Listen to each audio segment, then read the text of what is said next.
বন্দে পুরুষোত্তমম। সকলকে আমার আনন্দিত জয়গুরু। আজ আমরা আলোচনা করব ডিপি ওয়ার্ক নিয়ে। এই ডিপি ওয়ার্ক কী, কীভাবে করতে হয়। আমরা সবাইকে বলছি এই ডিপি ওয়ার্ক কাজে যোগদান দিন। এর উদ্দেশ্যটা কী, আর না করলে কি হয়, আর এই ডিপি ওয়ার্ক কাজে আমরা কিভাবে যোগদান দেবো, আমাদের একটু বলেন। বন্দে পুরুষোত্তমম। সকলকে আমার আনন্দিত জয়।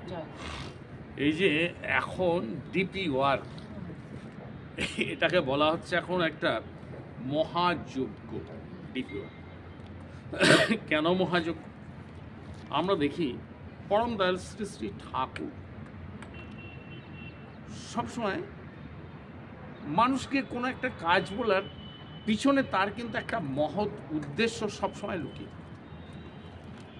মানুষকে রক্ষা করার জন্য সব কিছু। কিন্তু সৎসঙ্গের এই যে সূচনা শ্রী শ্রী ঠাকুরের সবসময় তিনি এসছেন কেন?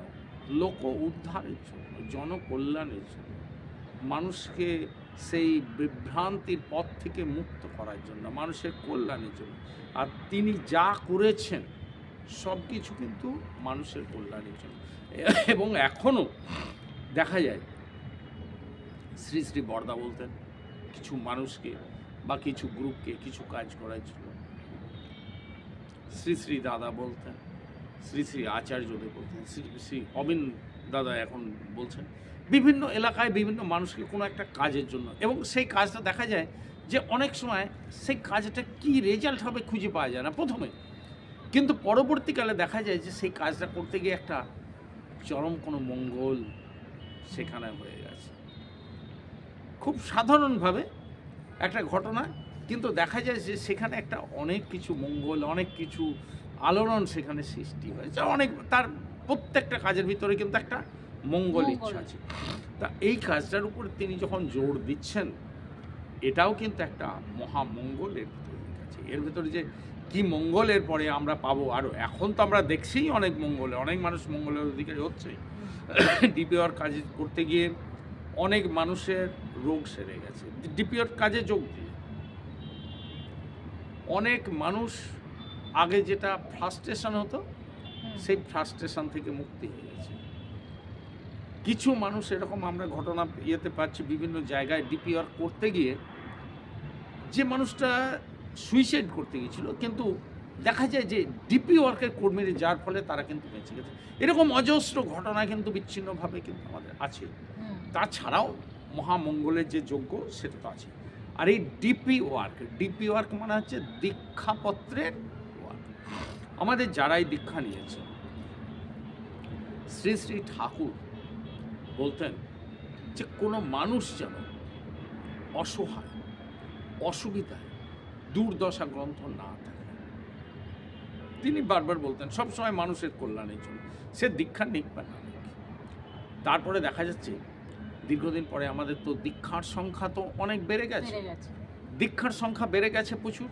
কিন্তু অনেক মানুষ দীক্ষা নিয়েছে, যেমন আগে কুলগুরু সিস্টেমে দীক্ষা নিতে হয় না, দীক্ষা নিলে কি হয়, হাতের জল শুদ্ধ হয়ে যায়। হাতের জল শুদ্ধ করার জন্য দীক্ষা নিয়েছে, তারপরে কিন্তু আর মানুষ কিন্তু কিছু করে না।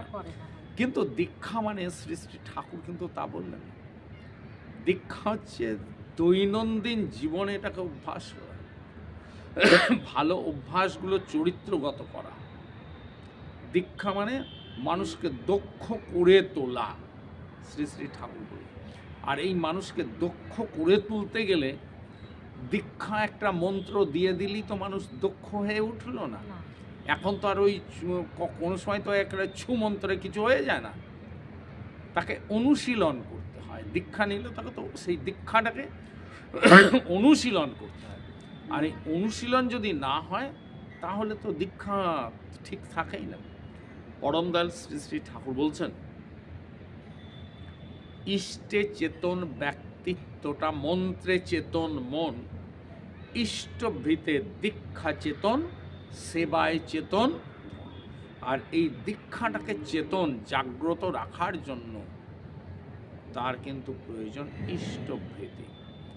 কিন্তু অনেক মানুষ দেখা যাচ্ছে তারা হয়তো ইষ্টভৃতি করতেও না, সেই সময় করেছে, মানুষের সাথে যোগাযোগ নেই, দীক্ষা নিয়েছে আর কিছু করে না। তা এইভাবে যখন চলছে, তখন অনেক মানুষ বলছে এত দীক্ষা দিয়ে কি হবে, মানুষকে এত তো দীক্ষা দেওয়া হয়েছে তারপর তার কিছু করছে না, এত মানুষের দীক্ষা দিয়ে কি হবে। এই কথাটা পূজনীয় অবিনবাবু একবার বলছিলেন, ওনাকেও কেউ বলেছে যে এত দীক্ষা দিয়ে এইভাবে মানুষের কিছু হচ্ছে না। তা উনি বলছেন শ্রী শ্রী ঠাকুরের যে ওই বাণী আছে একটা, ঋত্বিকের বইতে যে বাণীটা আছে, শোনো ঋত্বিক, শোনো অধৈর্য, শোনো যাজক, তোমাদের প্রত্যেকটা যজমান কেউ জানো দুর্দশাগ্রস্ত না থাকে, দৈন্য নিপীড়িত অবহেলিত কেউ জানি না থাকে, সবাই যেন সবাইকার পরিপূরক। অর্থাৎ তিনি সবাইকে বলেছেন যে মানুষের দেখা তো জনকল্যাণ করা। এর জন্য শ্রী শ্রী ঠাকুর বলেছিলেন প্রত্যেক ঋত্বিকের কাছে, প্রত্যেক কর্মীদের কাছে, তারা যে দীক্ষা দিচ্ছে বিভিন্ন জায়গায়, তাদের একটা কিন্তু লিস্ট করতে, একটা রেজিস্টার মেনটেন করতে, প্রত্যেকের ঠিকানা ফোন নাম্বার এগুলো থাকবে এবং তাদের সাথে যেন যোগাযোগ করে, তাদের দেখাশোনা করে। কিন্তু আগে তো এইভাবে ফোন নাম্বার ছিল না যে সবাইকার, মানুষ হয়তো দীক্ষা দিয়েছে, বিভিন্ন সময় দীক্ষা নিয়েছে, কোথায় কে কোথায় যাচ্ছে, ঋত্বিক দেবতারা দীক্ষা দিয়ে চলে আসছেন, কোনো ঠিক ঠিকানা থাকছে না। কিংবা কোনো মানুষ হয়তো হঠাৎ কোনো জায়গায় গেছে, সেখানে গিয়ে দীক্ষা নিয়ে চলে আসছে, তারপরে তাদের সাথে কিন্তু আর কোনো যোগাযোগই নেই। তার ফলে কি হয়েছে, এই মানুষগুলো কিন্তু আবার বিচ্ছিন্ন হয়ে গেছে।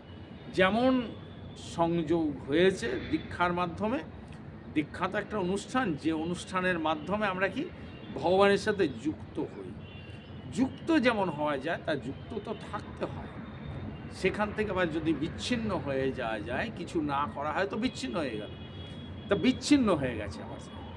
সেই জন্য এই যে দীক্ষাপত্রের কাজ, মানুষকে আবার নতুন করে সেইগুলোর সাথে যোগ করা, প্রত্যেকটা মানুষকে এই আওতায় নিয়ে আসা, ডিপিওয়ার্কে লিস্ট করা, যে যাতে তাদের কোনো অসুবিধা না হয়, কোনো দুঃখ দুর্দশা না থাকে, সুখ অসুখ সমস্ত অবস্থায় তাদের দেখা, একটা যোগাযোগ সংহতি নিয়ে আসার জন্যই মূল উদ্দেশ্য হচ্ছে যে মানুষগুলো দীক্ষা নিয়েছে, দীক্ষা না নেওয়ার পরে কিছু করে না, ছেড়ে দিয়েছে, উন্নতি হচ্ছে না, দুঃখ দুর্দশার অসুবিধায় আছে, তাদের মেনলি মানুষকে একটা মোরাল সাপোর্ট দেয়, নিয়ে আসা। এই জন্যে এবার যদি একটা রেজিস্টার থেকে যায়, তার জন্য তিনি কিন্তু করে দিয়েছেন কি, প্রত্যেক ঋত্বিক দেবতাদের একটা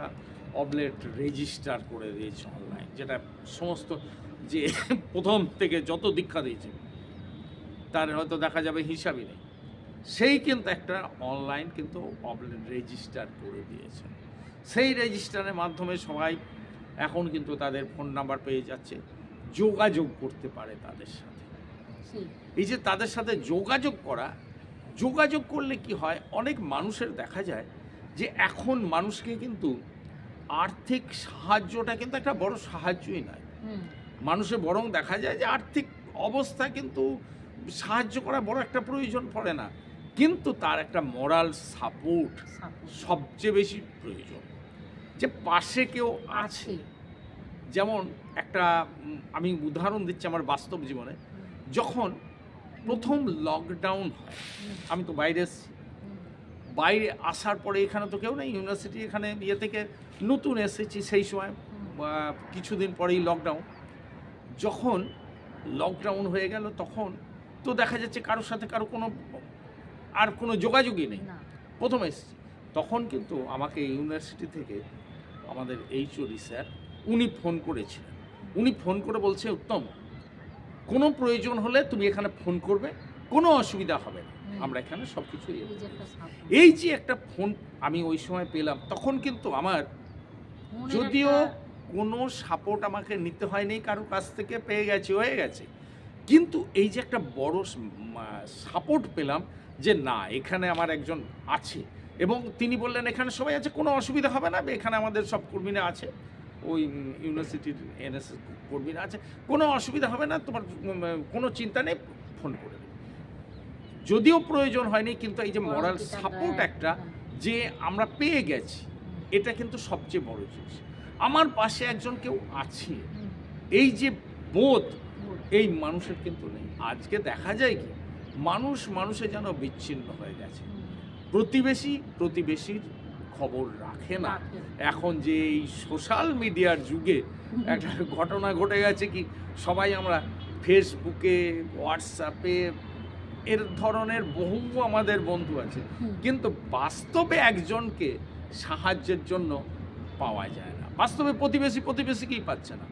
সেই জন্যে এই যে রেজিস্টার করার জন্য, তারপরে তিনি কি এই কেন্দ্র মন্দিরগুলো আন্ডারে একটা উপযোজনা কেন্দ্র, হুম, তারপরে এই যে সমস্ত যারা দীক্ষা নিয়েছেন তাদের যে একটা রেজিস্টার করে রাখা, তাদের সেই নাম্বারগুলো রাখা, তাদের সাথে যোগাযোগ করা, তার ফলে কি হয় যে মানুষের সাথে যে তাদের একটা মরাল সাপোর্ট পাচ্ছে, মানুষ একটা সঙ্গতি পাচ্ছে, মানুষ মনে করবে না যে আমি একা, আমার আপদে বিপদে কেউ নেই, এটা কখনো সে ভাববে না। ভাববে। সবসময় ভাববে আপদে বিপদে আমাদের আছে, এবং এটা বাস্তবায়িত হচ্ছে। আর এই ডিপি ওয়ার্ক করতে গিয়ে যারা ডিপি ওয়ার্ক করছেন তারা তো জানেনই যে বাস্তবিকভাবে কত আনন্দ, কত তাদের দুঃখ, দৈন্য, রোগ হ্যাঁ, বা এখানে আমার কিন্তু একটা কেটে প্রশ্ন গেছে। আছে। এটা কিন্তু অনেক সময় কেটে গেছে, অনেক যারা ডিপি ওয়ার্ক কাজে এসছে।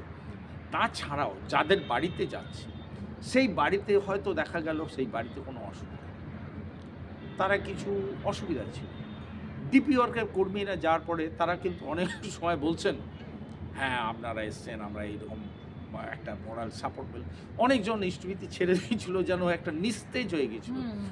নিস্তেজ হওয়া মানুষও কিন্তু এখন সতেজ হয়ে আমাদের গেছে। দেখেও অনেকজন ইষ্টভীতি এখন এখানে আসার পর অনেকজন শুরু করেছে। হ্যাঁ, আমিও মানুষের সাথে অনেকজনকে এই ফোন যে করে করা, এই যে শুরু যোগাযোগ করেছি। করার জন্য কি হচ্ছে, এই যে যোগাযোগ হচ্ছে মানুষের সাথে ফোন করা, তারাও কিন্তু একটু আনন্দ পাচ্ছে যে হ্যাঁ আমাদের ইয়েতে বাড়িতে কেউ একটা ফোন করছে কোনো হুম। কারণে, এইসব ইয়েতে হলে কেমন আছে এই যে জানার জন্য, এতে মানুষ কিন্তু একটা মরাল সাপোর্ট পাচ্ছে। আর এই সাপোর্টটা আমার মনে হয় এই বর্তমান পরিস্থিতিতে সবচেয়ে বেশি প্রয়োজন।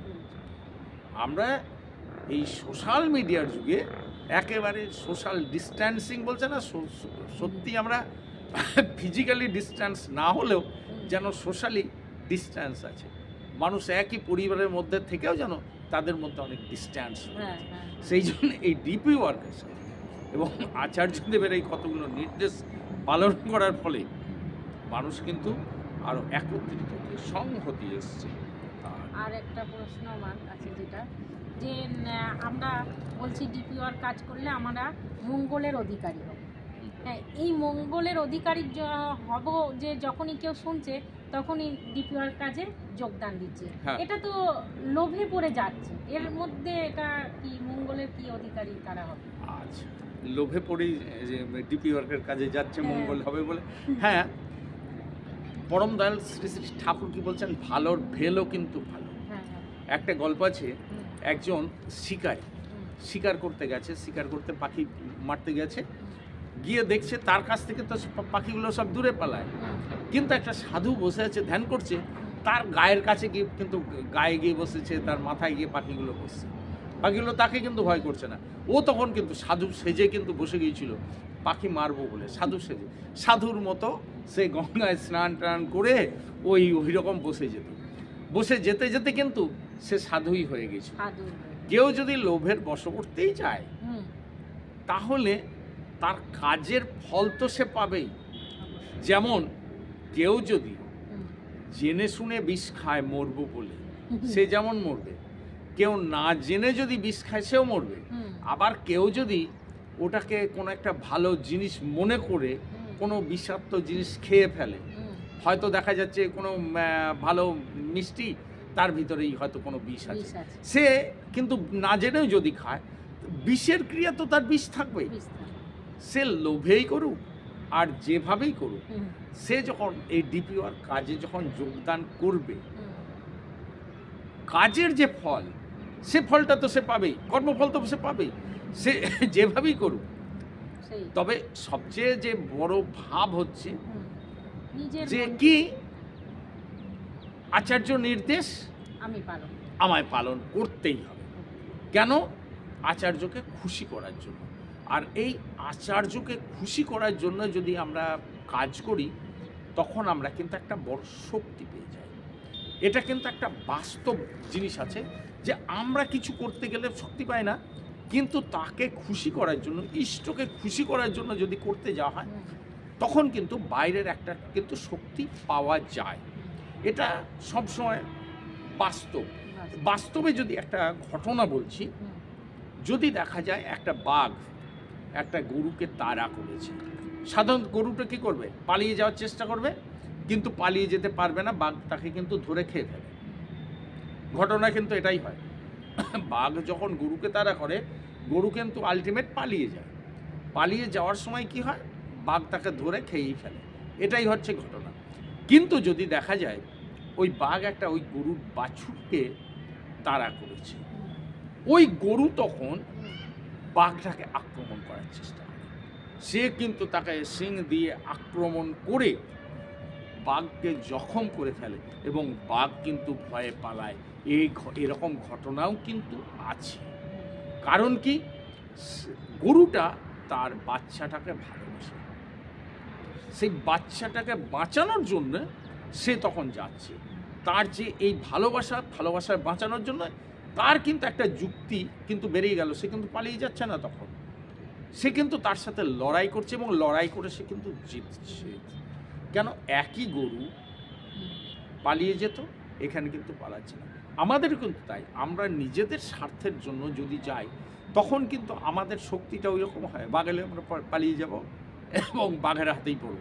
কিন্তু যখন ইষ্টের জন্য যখন লড়াই করতে যাব, ইষ্টের জন্য যখন কাজ, লড়াই মানে আমি সেটা বলছি না যে লড়াই, ইষ্টের জন্য যখন আমরা কাজ করতে যাব, কোনো কাজ, ইষ্ট মানেই তো মঙ্গল। ইষ্টের জন্য লড়াই মানে হচ্ছে সেই ইষ্ট মানেই মঙ্গল। মঙ্গলটাকে বৃদ্ধি করার জন্য যখন আমরা যাব, তখন কিন্তু আমাদের এই যে শক্তি, বুদ্ধি কিন্তু চলে আসবে।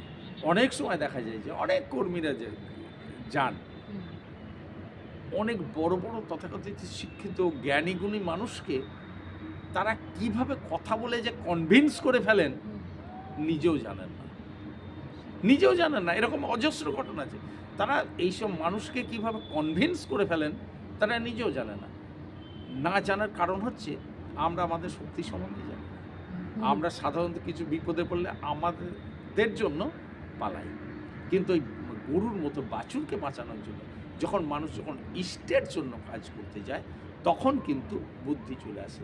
কি যেন ভগবান শ্রীকৃষ্ণ বলছেন, আমার জন্য যখন বলে দাদা আমি বুদ্ধি দেব, আমি তখন তাকে ওই বুদ্ধি প্রদান, তিনি কিন্তু প্রদান করেন আমাদের কোন সময় কি করতে হবে। আর একটা আছে যে না করলে কি হবে, এই কাজে যদি যোগ না দিই তাহলে শ্রী শ্রী ঠাকুর বলছেন এক জায়গায় যে আমার কাজ, তিনি যে ইচ্ছাটা প্রকাশ করেছেন, তিনি যে ইচ্ছাটা রেখেছেন, সে ইচ্ছা কিন্তু পূরণ হবেই। শ্রী ঠাকুর বলছেন তোমরা যদি এটা না করো, মাটি ফুঁড়ে মানুষ বেরোবে এই কাজ করার জন্য, তখন কিন্তু পস্তাবে। ঘটনা কিন্তু ঘটবেই। তিনি যে ইচ্ছা প্রকাশ করেছেন সেটা হবে। আমি যদি না যোগদান করি, তাহলে কি আমি সেই কাজ থেকে বঞ্চিত হব।